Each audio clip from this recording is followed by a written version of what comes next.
Hello everyone, নমস্কাৰ আসসালামু আলাইকুম। আশা কৰোঁ সকলোৱে ভালে আছে, সুস্থ আছে আৰু সদায় তেনেকৈ থাকক। আজি হৈছে 8 অক্টোবৰ আৰু জুবিন দা আমাৰ মাজৰ পৰা যোৱা আজি প্ৰায় 20 দিনেই হ'ল। কিন্তু অসমৰ পৰিস্থিতি আজিও সেই একেই। অসমবাসীৰ মনত যি একুৰা জুই জ্বলিছিল আজিও সেই জুইকুৰা জ্বলিয়ে আছে। কাৰণ আমাৰ জুবিন দাই আজিলৈকে কোনো ধৰণৰ ন্যায় পোৱাই নাই বা তেওঁৰ যিকেইটা অপৰাধী সেইকেইটা এতিয়ালৈকে কোনো ধৰণৰ শাস্তি পোৱাই নাই। কিন্তু আমি আমাৰ অসম চৰকাৰ আৰু অসম প্ৰশাসনৰ ওপৰত আমি সকলো অসমবাসী আস্থা ৰাখিছোঁ যে জুবিন দাৰ ক্ষেত্ৰত যাতে অপৰাধীকেইটাই বাচি যাবলৈ কোনো ধৰণৰ সুৰুঙা নাপায় আৰু জুবিন দাই যাতে ন্যায় পায়। আটাইতকৈ দুখ লগা বিষয়টোৱে হৈছে আমাৰ মাজৰ পৰা জুবিন দা যে আঁতৰি গৈছে, সেইটো এটা বহুত ডাঙৰ দুখৰ কথা। কিন্তু তাতোকৈ বেছি দুখ লগা কথা কি হয় জানেনে? যিজন মানুহে সদায় গোটেই জীৱন ৰাজনীতি বেয়া পাইছিল, সেই মানুহজনক লৈহে এতিয়া বেছি ৰাজনীতি কৰি থকা হৈছে। তাৰ ওপৰঞ্চি যিজনে সদায় লোকৰ বাবে ভাবিছিল, লোকৰ বাবে আগবাঢ়ি গৈছিল, সেই মানুহজন কি হ'ল? ষড়যন্ত্ৰৰ বলি হ'ল। তাৰ পাছত এতিয়া আমি সেই দুজনে সদায় লোকৰ জাষ্টিছৰ কাৰণে, লোকক ন্যায় দিবলৈ চবৰ আগতেই তেওঁ আগবাঢ়ি গৈছিল, নিজৰ মাত দিছিল। তো সেই মানুহজনক জাষ্টিছ দিয়াবলৈ আমি এতিয়া #জাষ্টিছ বুলি লিখিব লগা হৈছে। ইয়াতকৈ আৰু দুখৰ কথা কি হ'ব পাৰে বাৰু? আমি এনেকুৱা এজন মহান ব্যক্তিক আমি জাষ্টিছ যদি দিয়াব নোৱাৰোঁ, ইয়াতকৈ আৰু দুখ লগা খবৰ, দুখ লগা কথা কি হ'ব আৰু? আৰু অপৰাধীকেইটা এতিয়া আমাৰ চকুৰ আগতে আছে। আমি সিহঁতক গম পাইছোঁ, সিহঁতি যে অপৰাধটো কৰিছে আমি গম পাইছোঁ। গোটেইখিনি ভিডিঅ' আমি দেখিছোঁ, গোটেইখিনি তথ্যও আমি পালোঁ। কিন্তু চকুৰ আগত পায়ো আমি সিহঁতক একো কৰিব পৰা নাই। কাৰণ আমি আইন অনুসৰি আমি বাধ্যতামূলক হৈছোঁ। আমি আইন আমাৰ নিজৰ হাতত উঠাই ল'বলৈ নোৱাৰোঁ। আৰু কৰাটোতো দূৰৰে কথা, আমি সিহঁতক নিজাববীয়াকৈ একো সুধিবও নোৱাৰোঁ যে সিহঁতি আমাৰ জুবিন দাৰ লগত এনেকুৱা কিয় কৰিলে। সুধিবলৈতো এবাৰ মন যায়, যে চবৰে মন যায়, মোৰ বুলি মই নাই কোৱা, চবৰে মন যায় এবাৰ সুধিবলৈ যে সিহঁতি কিয় এনেকুৱা কৰিলে। ইমান এজন চিধা, এজন সৰল সহজ মানুহৰ লগত ইমান মৰম কৰিছিলে, নিজৰ ককাই ভাই দৰে সিহঁতক মৰম কৰিছিলে, নিজৰ কথা নাভাবি মানে সিহঁতৰ কথাই ভাবিছিলে সদায়। তো সেনেকুৱা এজন মানুহৰ লগত সিহঁতি কিয় এনেকুৱা কৰিলে মানে? সিহঁতি সেই বিষ ক'ত পালে? বিষৰ কথা যে কৈছে, বিষ খুৱাইছে বুলি, বিষটোতো এয়াৰপৰ্টততো বহুত চেকিং থাকে, সিহঁতি তালৈকে বিষটো অসমৰ পৰাতো নিয়াটো একদম অসম্ভৱ হয়। অসমৰ পৰা বিষ লৈ যোৱা, কাৰণ এয়াৰপৰ্টত চেকিং বহুত বেছি থাকে। এবাৰ মোৰ হাজবেণ্ডে বাহিৰলৈ যাওঁতে নাৰিকল তেলৰ বটল এটা লৈ গৈছিলে লগত। তো স্কেনিং যেতিয়া কৰে বস্তুবোৰ, তাত বটলটো ওলাই পৰোঁতে সিহঁতি থৈ দিলে, নিবলৈ নিদিলে। পিন, কেঁচি, আলপিন একো নিব নিদিয়ে। তো বিষটোতো ইয়াৰ পৰা নিয়াটো একদম ইম্পচিবল হয়। দিল্লীতো নোৱাৰে, তাতো একেটাই কথা আহি পৰে। সেইটো মানে ছিংগাপুৰত গৈহে ল'ব লাগিব। মানে ছিংগাপুৰত যোৱাৰ পাছতহে সিহঁতি সেইটো ল'ব লাগিব, যদি বিষ খুৱাইছে বুলি শেখৰজ্যোতি গোস্বামীয়ে কৈছে যে বিষ দিয়া কথা। আৰু এটা কথা, শেখৰজ্যোতি গোস্বামীয়ে যে এতিয়া কৈছে বিষ দিয়াৰ কথা, তাৰমানে সি আগৰ পৰাই গম পাইছিলে। সিটো কৈ আছিলে যে মই ওচৰত থকাহেঁতেন মই বাধা দিলোঁ হয়, মই দাদাক নামিব নিদিলোঁ হয় লাইফ জেকেট নিপিন্ধাকৈ, বা বিয়াৰ মই ইমান খাবলৈ নিদিলোঁ হয়। তাত বিষ দিয়া কথাটোতো এতিয়া যদি ক'ব পাৰিছ, তাৰমানে তই আগৰ পৰাই গম পাওঁ। তো তেতিয়া তই সেইটো কথা কিয় বাধা নিদিলি? তইতো তেতিয়া তাতে আছিলি, সেইটো বাধা দিব লাগিছিলে ন। আৰু এটা কথা, জুবিন দাক হত্যা কৰিবলৈ বিষ বা বেলেগ কোনো পদ্ধতিৰ মানে প্ৰয়োজন নাই। জুবিন দাক মাত্ৰ পানীত নমাই দিলেই হৈ যায়।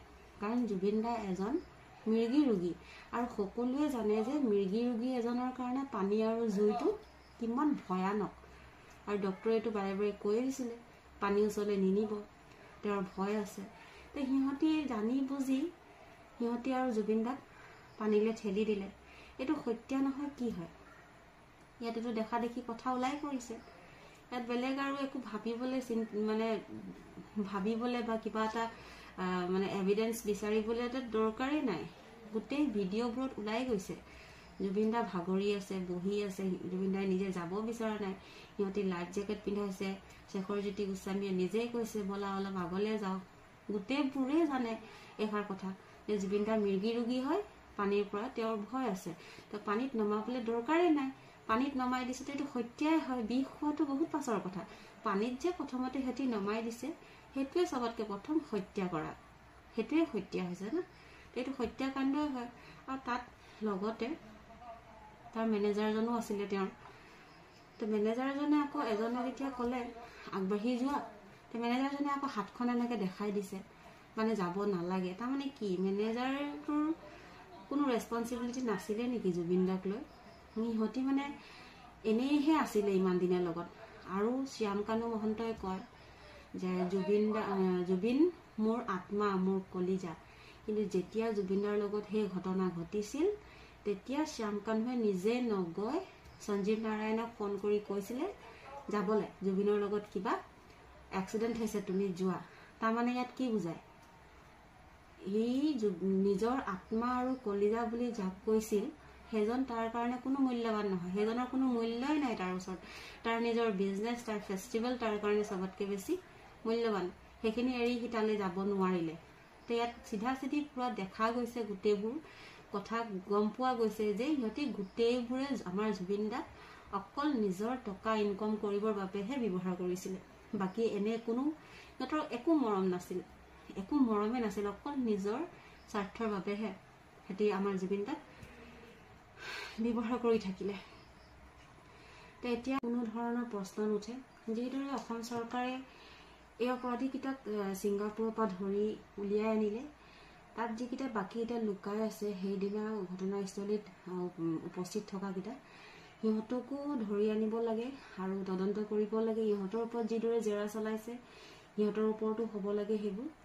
আৰু যিটো সঁচা কথা বুলিবলৈতো ইয়াত আৰু একোৱেই নাই, গোটেইবোৰ ওলাই পৰিছে। তথাপিও আমাৰ গোটেই অসমবাসী জনাটো এইটো এটা অধিকাৰ হয় আমাৰ, যে আমাৰ জুবিনদাৰ লগত আচলতে সেইদিনা হ'ল কি, কিয় এনেকৈ তৎক্ষণাত আমাৰ জুবিনদা নাইকিয়া হৈ গ'ল আমাৰ মাজৰ পৰা।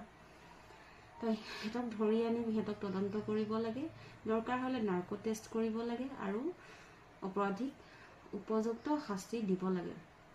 এবাৰ ভাবকচোন, জুবিনদাই আমাৰ অসমক কি দিয়া নাই, আমাৰ অসমবাসীৰ বাবে কি কৰা নাই। আমি আমাৰ জুবিনদাক মাত্ৰ ন্যায়টো দিয়াব নোৱাৰোঁনে? আমি ইমানেই নিষ্ঠুৰ নে, আমি ইমান স্বাৰ্থপৰ হৈ গ'লো নে আমি আমাৰ জুবিনদাক ন্যায় দিয়াব নোৱাৰিম? অসমবাসীক মই কৈছোঁ, আপোনালোকে সজাগ হওক। জুবিনদাৰ অবিহনে এই অসমখন এতিয়া কিহলে পৰিণত হ'বগৈ আমি কোনেও মানে কেতিয়াও সপোনতো ভাবিব নোৱাৰোঁ। তো হোৱাৰ আগতে এতিয়াও সময় আছে, সময় থাকোঁতে সকলোৱে সজাগ হওক আৰু সকলোৱে নিজৰ মাত দিয়ক, নিজে জুবিনদাক ন্যায় দিয়াবলৈ চেষ্টা কৰক সকলোৱে মিলি।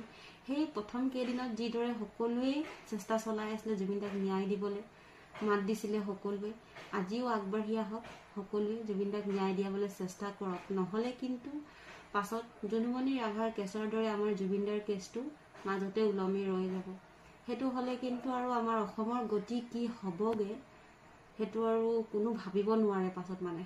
কাৰণ আমাৰ কাৰণে যিয়ে সদায় আগবাঢ়ি আহিছিল, আমাৰ আগত যোনে সদায় থিয় হৈছিল, সেই মানুহজন এতিয়া আৰু আমাৰ মাজত নাই।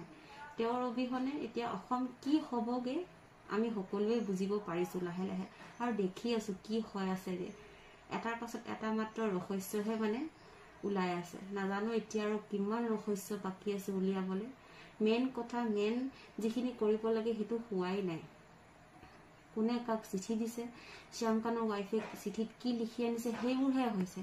শ্যামকানুৰ ৱাইফে কি বনাই আনিছে, কাৰ মাকে লাখুটি লৈ আহিছে, সেইবোৰহে হৈ আছে। কিন্তু অপৰাধী চকুৰ আগত থাকিও অপৰাধীক শাস্তি দিয়া নাই, একো কৰা হোৱা নাই, এনেই ইয়াৰ তাৰ কথাহে ওলাই আছে। তো গতিকে সকলোৱে নিজৰ নিজৰ মতামত জনাওক, সকলোৱে জাষ্টিচ দিয়াবলৈ আগবাঢ়ি আহক।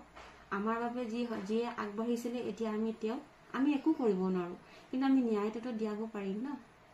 তো গতিকে সকলোৱে মিলি জুবিনদাক ন্যায় দিয়াবলৈ চেষ্টা কৰক।